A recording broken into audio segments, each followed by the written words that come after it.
Est-ce que l'amour est un sentiment ou une énergie? Je pense que cette question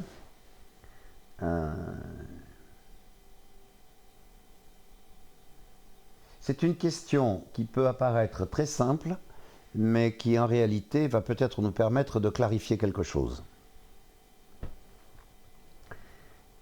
Mais je ne vais pas y aller par quatre chemins, parce que je ne pense pas qu'il y ait besoin de faire une dissertation sur la question de savoir si l'amour est un sentiment ou une énergie. L'amour n'est pas un sentiment. L'amour, c'est dans ce que j'en connais, dans ce que j'en vis, l'énergie la plus puissante de l'univers. Je ne peux pas le dire autrement. L'amour, c'est l'énergie créatrice. Tout est témoignage de l'amour. Bon, ces petites fleurs, ces tulipes, c'est un témoignage de l'amour et de la puissance créatrice de l'amour. Bon, voilà. Vous avez là, si vous regardez à travers la fenêtre, vous avez les arbres en fleurs, vous avez, bon, on connaît la saison du printemps, je ne vais pas faire une petite chansonnette là-dessus, évidemment, mais c'est un témoignage de la puissance créatrice de l'amour. Votre question et votre présence et notre échange du moment est un témoignage de la puissance créatrice de l'amour. Ce qu'est un être humain, pour un humain attentif, qui n'a pas oublié d'où il vient, qui n'a pas oublié ce qu'il est, et qui est en mesure d'ouvrir son cœur suffisamment grand pour observer ce qu'est réellement un être humain, c'est un émerveillement total face à la puissance créatrice de l'amour.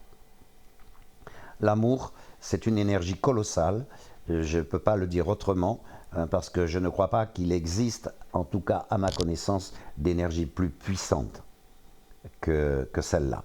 Et c'est une énergie inépuisable.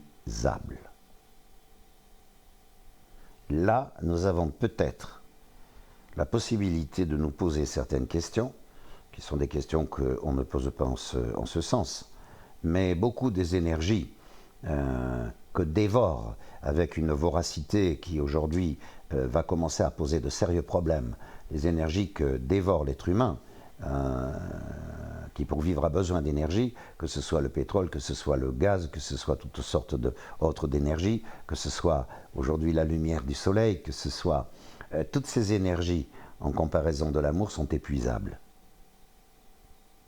L'amour est une énergie inépuisable. Si nous sommes capables d'entendre cela dans un plan que je qualifierais d'ontologique ou de spirituel, comme vous voudrez, alors vous avez quelque chose à apprendre du fait que vous êtes issu d'une énergie inépuisable qui vous propulse dans un devenir inépuisable qu'on appelle l'éternité, alors que toutes les énergies que vous consommez sont de toute façon vécues par nous tous comme des énergies épuisables. Donc, l'amour n'est pas un sentiment, c'est une énergie. Mais, attention, ça ne suffit pas de dire que c'est une énergie ou que c'est l'énergie la plus puissante de l'univers. Parce que l'amour, pour ceux qui en font l'expérience, pour ceux qui s'engagent vraiment dans l'aventure spirituelle, au-delà de l'aventure psychologique, qui est tout à fait nécessaire et qu'on ne doit pas ignorer, on ne peut pas brûler les étapes sur le chemin de la conscience et de la conscientisation.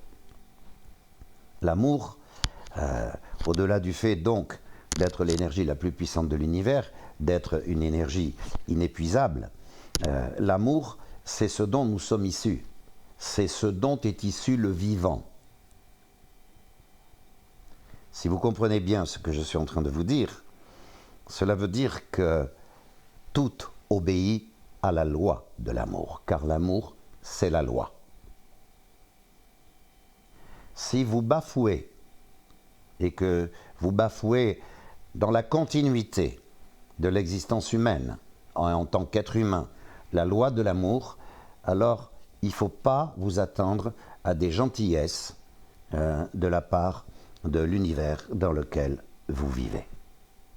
Il ne faut pas que nous nous attendions à des gentillesses et à des politesses, je dirais, et à de la douceur de la part de tous les éléments vivants de l'univers dans lequel nous vivons.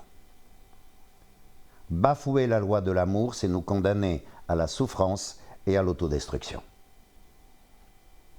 Regardez aujourd'hui ce qui est en train de se passer. Bon, ce virus qui nous atteint tous, qui nous touche tous, d'une certaine façon.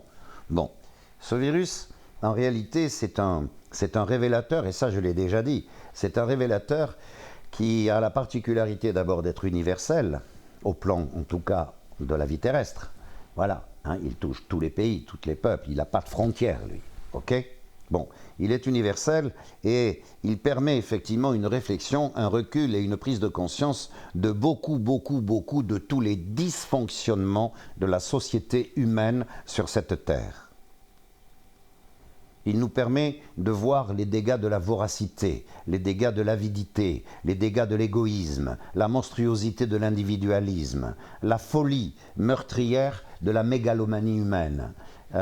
Et derrière tout ça, la peur terrible, la peur, je dirais, destructrice finalement, dans laquelle vivent les humains, et à commencer par ceux qui se croient au-dessus des autres humains. Les gens, ou la plupart des gens qui aujourd'hui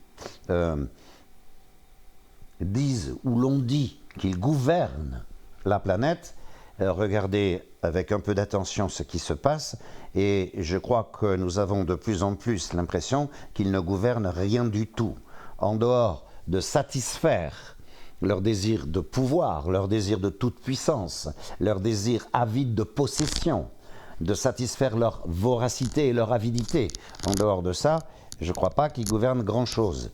Ils s'approprient ce qu'ils croient être les richesses de cette planète, je dirais, et effectivement, ils essayent d'asservir les autres à des comportements ou à les enfermer dans des sociétés qui sont de plus en plus contraignantes, de plus en plus astreignantes, pour ne pas dire totalitaires. Bon, tout ça, c'est infantile. Tout ça, c'est complètement infantile. Tout ça, c'est perdu d'avance. Tout ça, ça n'a absolument aucun sens. Et je crois qu'il y a beaucoup, ils se comptent par millions et voire sans doute par dizaines de millions d'êtres humains qui s'en rendent compte et qui voient bien que quelque chose ne va plus là-dedans. Voilà, cette terre, c'est devenu une espèce de capharnaüm, voilà, dans lequel les humains ne se reconnaissent plus, dans lequel ils se sentent complètement perdus. Parce qu'effectivement, la loi de l'amour est bafouée.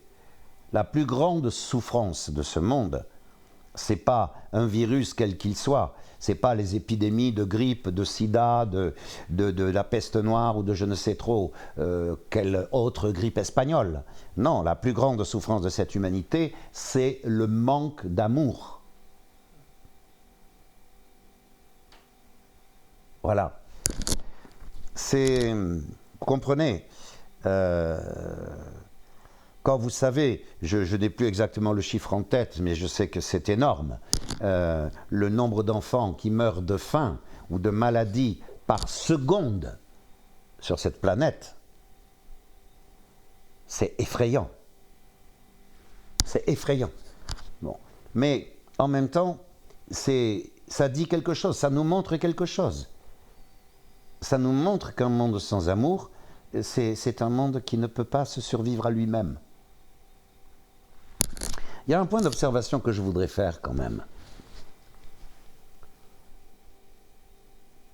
Il y a beaucoup d'amour dans ces arbres qui fleurissent. Il y a beaucoup d'amour dans ces tulipes. La terre est imprégnée d'un amour infini. Elle est issue de cet amour. Tout le vivant n'est fait que d'amour. Vous comprenez ce que je veux dire, vous voyez? Bon. Donc, si l'humain, parce qu'il est l'humain, se condamne par son égoïsme, par son oubli de ce qu'il est vraiment et de lui-même, à mourir par manque d'amour, il mourra, mais la Terre continuera de vivre. Et l'amour continuera d'être l'énergie qui fera tourner cette planète au milieu des autres planètes. C'est bien ça qu'il faut aussi regarder. Parce que ne nous faisons pas d'illusions. C'est pas un choix. Comme je vous l'ai dit, l'amour est une loi. C'est la loi. Et aujourd'hui, l'humanité est invitée à ce retournement dont parle si bien mon ami Annick de Souzenel notamment, ce retournement qui est qu'il nous faut sortir effectivement de cette identification, de cet enracinement féroce, rageur à notre animalité, pour effectivement tout à coup nous éveiller et nous réenraciner dans notre terre spirituelle. Là encore, ce que je vous dis, il ne s'agit pas de le croire ou de ne pas le croire.